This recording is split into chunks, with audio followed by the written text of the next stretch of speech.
Olá, pessoal, sejam bem-vindos à nossa Masterclass, né, onde iremos apontar caminhos que te ajudem a sair das dívidas. Então, como tirar sua empresa das dívidas? É sobre isso que nós vamos falar hoje, mas antes, eu quero apresentar aqui o Vinícius. Seja bem-vindo, Vinícius. Obrigado, Tamires, e também sejam bem-vindos, pessoal de casa, né? Vai ser uma aula muito boa que vai ajudar bastante você na sua gestão financeira. Isso mesmo. Então, pessoal, hoje nós vamos falar sobre pontos em que a gente pode te ajudar aí a tirar a sua empresa das dívidas, se você está nessa situação, ou até mesmo fazer com que você não chegue a essa situação de endividamento, né? E aí, o que acontece? Quando, né, a empresa chega ao ponto em que os recebimentos, eles não são capazes de cobrir as obrigações da empresa, nós chamamos ou dizemos que ela está no estado de insolvência financeira, que é justamente quando ela já não é capaz de pagar, né, ou de arcar com as suas obrigações. Então, a partir daí, a gente precisa analisar, né, quais pontos precisam ser ajustados para que essa situação seja revertida. E aí eu paro para pensar e eu vejo assim, que quando uma empresa ela está endividada, a maioria dos gestores, eles pensam o quê? Que a solução é vender mais. Então, ó, eu estou endividada, eu preciso vender mais para ter mais dinheiro, e aí vai resolver os meus problemas. Mas este pode não ser o problema, ou o seu problema, e na maioria das vezes não é, tá? O verdadeiro problema pode ser outra coisa, ainda que a gente saiba que vender é muito importante, né? Lógico, a empresa ela precisa vender, né? Seja o seu serviço, seja, né, revender de mercadoria ou um produto em que você fabrique. Ela precisa vender. Mas a questão, às vezes, não é vender mais, tá? E isso a gente vai ver hoje também. E aí, a gente entra numa questão assim, os empreendedores, né, Vinícius, quando eles decidem empreender, a gente percebe, assim, que eles não têm essa ideia, eu vou empreender e eu não tenho como objetivo, eu vou abrir um negócio para ter o controle financeiro, né? Então, tem uma pessoa que gosta da confeitaria, ela é boa nisso, ela gosta, né, de mexer com essa área, ela vai abrir uma confeitaria. O outro gosta de advogar, outra pessoa quer abrir uma loja, então a finalidade não é ter o controle financeiro. Ainda assim, é preciso entender que a empresa, para que ela cresça saudavelmente, para que ela se mantenha de pé, é preciso ter a gestão financeira, né? E além disso, eu digo mais, além de ter a gestão financeira, o empresário, ele precisa fazer a leitura correta desses números, né? E tudo bem se o empresário não consegue fazer isso, porque muitas vezes, por exemplo, eu sou muito boa na confeitaria. Eu estudei, eu me dediquei, eu sei várias questões, mas eu já não sou tanto na questão financeira. E essa não é a questão, você pode ter ajuda para fazer isso, né?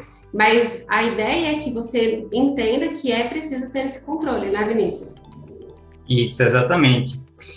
Como a Tamires falou, né, o empresário ele não cria a empresa especificamente para controlar o financeiro. Surge uma ideia de um produto ou um serviço, mas, consequentemente, na caminhada, nessa trajetória, né, ele vai ter que contar com a gestão financeira. E muitas vezes a gente sabe que, por falta de uma educação financeira aqui no nosso país, o empresário vai ter dificuldade nessa parte financeira, porque ela requer uma expertise e também ela requer muito tempo, né, Tamires? A gente que trabalha aqui na operação sabe que a parte do financeiro requer um tempo, requer um trabalho. Então, um exemplo que eu tenho aqui para dar para vocês é o exemplo da minha mãe. Ela já pratica o esporte de corrida de rua há bastante tempo. E esse ano surgiu a ideia de revender artigos esportivos. Aí o que é que eu disse para ela? Deixa a parte financeira, a parte mais burocrática comigo, porque eu entendo. Então, eu que tratei da parte de abertura da empresa, o MEI, né? A parte de contas bancárias, a parte de adquirentes para fazer vendas no cartão de crédito, e toda essa parte financeira eu disse para ela deixar comigo, porque eu tenho expertise com isso. Então, eu disse para ela, olha, você fica com a parte das compras, com a parte da divulgação, porque é uma coisa que você gosta e você usa. Então, a gente tem uma característica de gostar de comprar de gente que como é que se fala? Que se interessa por aquele produto, né, que usa no dia a dia, porque ela vai ter propriedade para falar sobre ele. Então, o que é que eu fiz? deixa o financeiro comigo, deixa o cofre da empresa comigo, porque eu já trabalho com isso e tenho essa expertise, e você cuida de outra área. Então, é muito importante a gente ter isso em mente, né? Claro que, às vezes, o empreendedor não vai ter uma pessoa para contar. Ela, pelo menos, tem eu aqui que trabalho com isso, mas a maioria dos empreendedores não tem, né, Tamires? Então, cria uma dificuldade. Às vezes, a ideia é boa, às vezes, o produto é bom, mas na hora de gerenciar os números acaba se atrapalhando e chegando na insolvência financeira, né, que a gente vai citar hoje. É isso mesmo, eu já vou aproveitar aqui para compartilhar o slide, onde nós tratamos sobre isso e para você conseguir visualizar melhor. Bom, Vinícius, então aqui vamos seguir em frente agora com o PowerPoint para o pessoal conseguir visualizar melhor. Falamos então sobre a insolvência financeira, né, essas questões, e agora eu quero dar início falando sobre ciclo financeiro. Bom, ciclo financeiro, pessoal, essa é uma das primeiras dicas que eu quero trazer aqui para vocês, para a gente entender o quê? Que, primeiro, a gente precisa saber o que é o ciclo financeiro. Então, o ciclo financeiro, ele é o período entre a data que ocorre o pagamento pela compra, né, de uma matéria-prima, por exemplo, até o recebimento pela venda dessa mercadoria. Esse é o período, né, esse período do pagamento da matéria-prima, até chegar ao recebimento, a gente chama de ciclo financeiro. Então, para a gente conseguir visualizar melhor, né, eu compro uma mercadoria, eu sou revendedora, eu compro uma mercadoria, digamos, dia 1/7. E aí eu vou pagar o meu fornecedor lá no dia 15/7, eu tenho 15 dias para pagar. O ciclo financeiro, ele começa dia 15/7, no momento em que eu vou pagar o meu fornecedor. Então, é mais para que vocês consigam visualizar de maneira prática como se dá início ao ciclo financeiro. E aí, lógico que para nós termos uma visão macro, nós precisamos entender qual é a média, né, de pagamentos, do prazo para pagar os meus fornecedores, na verdade. Então, de uma maneira geral, o ciclo financeiro ele se inicia, né, numa média de prazo para pagamento e ele se finda quando eu recebo essa mercadoria. Então, também preciso ter uma média de recebimento. E aí, esse tempo todo é o ciclo financeiro. E, a partir do ciclo financeiro, nós conseguimos ver qual é a necessidade de capital de giro, tá bom? Em dias para financiar a operação da empresa, né, Vinícius? Até que eu recebo dos meus clientes. Então, é com base nisso que a gente consegue definir a necessidade do capital de giro e também o valor, para que a empresa consiga, né, continuar ali saudável e manter a sua operação. E quanto maior, né, o ciclo financeiro, maior será, né, o valor preciso para capital de giro e eu conseguir manter a minha empresa. Como que eu consigo resolver essa questão, né? Vocês vão entender mais agora que a gente vai exemplificar, né, falando aqui do ciclo financeiro. O prazo médio para pagamento, como eu falei, é o prazo em que você tem para pagar ao seu fornecedor diante das compras de mercadorias. No caso, a gente define um prazo médio para pagamento e a gente precisa entender que quanto maior o prazo para pagamento, melhor é para mim. Por que isso? Porque, veja bem, uma seguinte situação. Eu compro uma mercadoria, né? Como eu falei lá, dia 1 eu comprei, dia 15 eu tenho para pagar. Tenho que pagar essa mercadoria. Só que chegou no dia 15, a minha mercadoria ainda está na prateleira, eu não vendi ela. Entende, Vinícius? E aí, na hora que eu preciso pagar o fornecedor no dia 15, eu não vou ter recebido referente a essa mercadoria que eu comprei, porque eu não vendi ela. E aí que entra a questão do capital de giro para que a empresa consiga continuar se movimentando, girando. Então, se eu consigo ter um prazo maior para eu pagar o meu fornecedor, para mim é melhor, tá? Porque daí vai me dar mais tempo de revender essa mercadoria e de receber dos meus clientes, porque em contrapartida, que aqui é uma outra questão também para a gente melhorar o ciclo financeiro, né? Eu preciso tentar diminuir o prazo médio de recebimento. Né?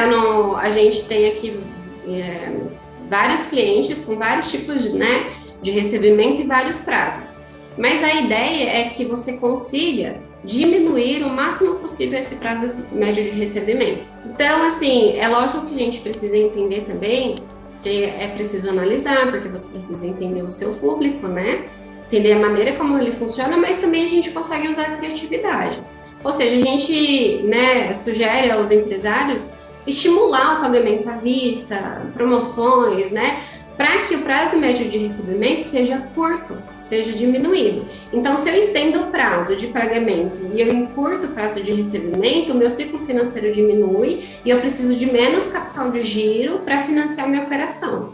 e aí eu consigo aí ajustar, fazer um ajuste nesse ciclo financeiro, diminuindo o risco, né, de eu não conseguir arcar com as minhas despesas. Tá? Isso, eu acho que a Tamires explicou com excelência, assim, o ciclo financeiro, e é como ela disse, né, o melhor dos cenários é um prazo de pagamento maior, né, que assim, consequentemente, o meu fornecedor vai estar me financiando por um tempo, né, e o prazo de recebimento menor. É lógico que isso vai depender de empresa para empresa. Tem certos segmentos que a gente não consegue diminuir muito esse prazo de recebimento, né? Que por conta da concorrência, né? A maioria das empresas assim, de um determinado segmento vende a prazo e com prazos longos para recebimento. Então, se você está dentro desse segmento, provavelmente você não vai conseguir encurtar muito o teu prazo de recebimento, porque você não vai conseguir combater com essa concorrência. Mas é aí, quando a gente não consegue diminuir esse prazo, que a gente vai ter que ter um capital de giro adequado, né? Porque senão a gente não vai conseguir financiar a nossa operação e dar seguimento à movimentação da minha empresa, né? Então, isso é um tema muito específico, muito claro, assim, do ciclo financeiro, que precisa ter bastante atenção e calcular esses prazos e ir monitorando o que a gente vai falar lá na frente também, né, Tamires, que é o capital de giro. Isso mesmo. E é basicamente o capital de giro é o combustível, né, da empresa. Se ele não tiver adequadamente, a gente vai sofrer com a questão da insolvência financeira também, que a gente já tinha falado. É isso mesmo. E aí entra na questão, de novo, da gestão financeira, né? Nós precisamos entender ali os números, os prazos, para que isso se torne possível, né? Porque não tem como eu estudar o meu prazo médio de pagamento se eu nem sei qual que é o prazo em si.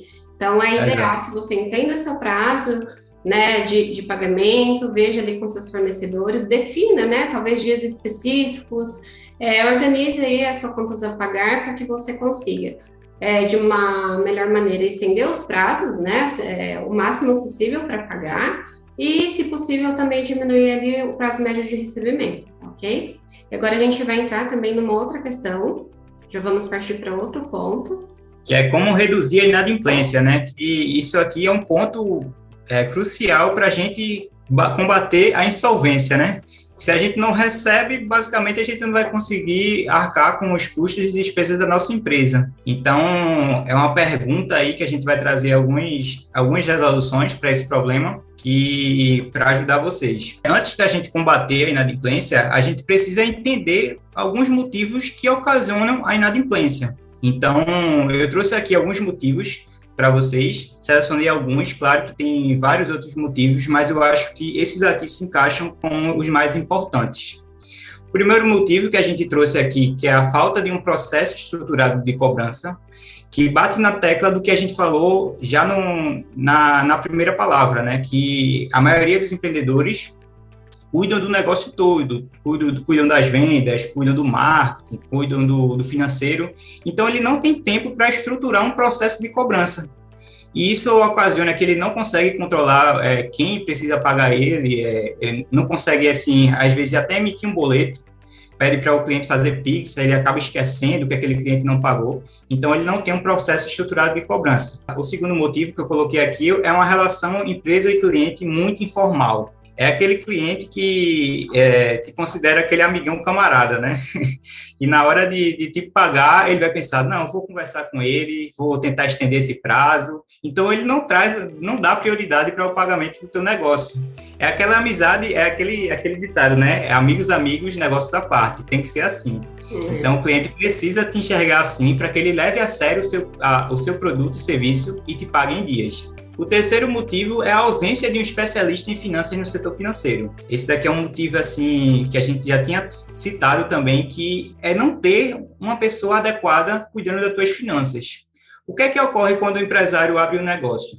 Primeiramente, ele começa fazendo tudo, e depois, se ele for passar assim, as finanças para alguém, ele costuma passar para uma pessoa de confiança, porque vai estar lá cuidando do dinheiro dele, então ele se sente mais seguro com isso. Mas isso, às vezes, não é uma decisão muito certa, né, Tamires? Porque você precisa não só de uma pessoa de confiança, você precisa de uma pessoa que entenda de finanças, porque aí ele vai trazer um resultado para o teu setor financeiro e vai te apontar aonde você pode tomar as decisões para melhorar a sua inadimplência.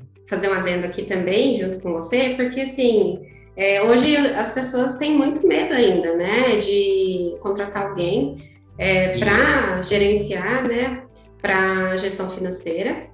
E a gente vem falando muito sobre isso, até porque hoje em dia é muito seguro, né, esse ambiente. A gente fala muito sobre a Lei Geral de Proteção de Dados, onde o cliente ele tem respaldo e ele é protegido, né? A terceirização financeira, cada vez mais, ela vem sendo comum no nosso meio, porque realmente o empresário ele se encontra numa situação difícil, ele precisa estar atento ao seu negócio, a todas as demandas que ele tem, e talvez ele não tenha pessoas capacitadas, porque as pessoas que ele tem de confiança, elas são boas em outras coisas também, talvez no marketing, né, na gestão lá de pessoal, mas não no financeiro.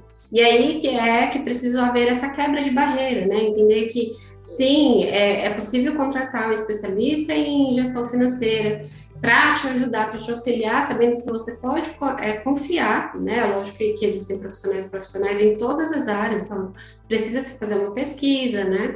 Mas existe sim pessoas trabalhando nesse ramo, pessoas que podem ajudar o empresário, né? Inclusive nós somos especialistas e ajudamos vários clientes, porque nós vemos essa necessidade.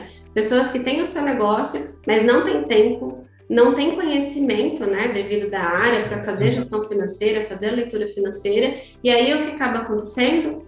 A má gestão que leva a empresa a ter dívidas e a sérios problemas, né? É exatamente isso. Então, quando você tem uma pessoa lá que sabe gerenciar o setor financeiro, você vai ter os dois melhores mundos, né? Que é uma pessoa de confiança, porque é uma empresa séria que cuida do setor financeiro, e vai ter um especialista nessa área.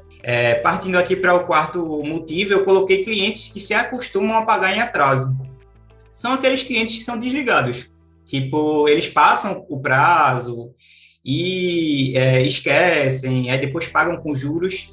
Então, eles não têm, assim, um incentivo para pagar. A gente vai mostrar uma ferramenta muito boa que pode solucionar esse problema aqui, com esses clientes que costumam atrasar. Então, às vezes, ele precisa de um incentivo, assim, ou você oferece um desconto para ele, se ele pagar no prazo, ele vai pagar um valor menor, para que ele se sinta, assim, incomodado, né? De, tipo, se ele esquecer, eita, caramba, perdi a oportunidade de pagar com desconto e vou pagar juros. Então, a gente tem que incomodar esse cliente, para ele ficar mais atento e conseguir arcar com o pagamento na data prevista. O quinto motivo é a falta de uma ferramenta para executar a gestão financeira. A gente que trabalha na operação, né, também a gente tem propriedade para falar sobre isso. Eu hoje não me vejo trabalhando com financeiro sem uma ferramenta. Eu não consigo me imaginar, tipo, trabalhando no Excel, fazendo uma gestão financeira no Excel, sem uma ferramenta financeira da forma que a gente trabalha hoje. Porque é aquela coisa que a gente mais quer. O que é que a gente mais quer no nosso dia? Mais tempo, né? Mais tempo para executar as tarefas mais rápidas, para ter eficiência no nosso trabalho. Então, uma ferramenta de gestão financeira adequada vai te ajudar basicamente com isso. Ela vai te fornecer mais tempo para você executar outras tarefas, para tornar sua tarefa mais eficiente, para vender mais. Então, um software adequado de gestão financeira é essencial no dia de hoje. É isso mesmo, além de trazer as informações, né, Vinícius, de uma maneira clara, uma maneira objetiva, ele compila todas as informações e a partir daí a gente consegue tomar as decisões necessárias, né? Isso, ele fornece as informações para a gente tomar essa decisão, né? E como eu tinha falado aqui, eu coloquei aqui clientes mal pagadores, que aqui são aqueles clientes mais complicados, são aqueles que, assim, já estão devendo 2 honorários, ou ele comprou um produto com você e já tá virando aquela bola de neve, que são os clientes que a gente tem mais dificuldade para contornar, né? Então, mais uma vez, a questão do incentivo para quitar as dívidas, você pode tentar negociar com esse cliente, oferecer um desconto e depois tentar manter ele na sua carteira, né? Que são esses clientes mal pagadores, eu acho que é a fase mais crítica que tem, né, Tamires? Que é quando o cliente, assim, é bem difícil mesmo, mas com as dicas que a gente vai trazer agora, eu acho que até esses mal pagadores a gente consegue contornar. Vamos lá para o próximo.